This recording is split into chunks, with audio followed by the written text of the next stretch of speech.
నమస్కారం ఈటీవీ 360కి స్వాగతం. ముందుగా ప్రధానాంశాలు.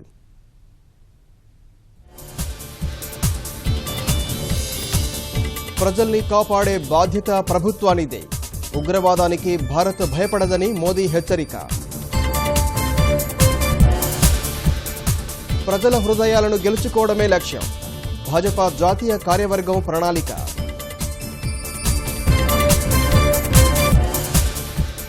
వరద ప్రాంతాల్లో యుద్ధ ప్రాతిపదికన మరమ్మతులు. 3 రోజుల్లో పనులు పూర్తికి సీఎం ఆదేశం. గోదావరికి భారీగా వరద వస్తుందని అంచనా. ధవళేశ్వరం నుంచి నీటిని వదిలేస్తున్న అధికారులు. శ్రీశైలం జలాశయానికి పెరిగిన ఇన్ఫ్లో. పులిచింతల ప్రకాశం బ్యారేజీకి తగ్గిన ప్రవాహం. స్వర్ణ శోభితమైన దుర్గమ్మ ఆలయం. గర్భాలయానికి బంగారు రేకుల తాపడం.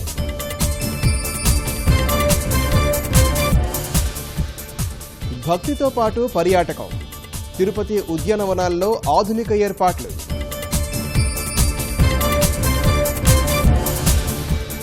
సాగర తీరంలో హ్యాపీ స్ట్రీట్స్. ఉల్లాసంగా గడిపిన విశాఖ జనం.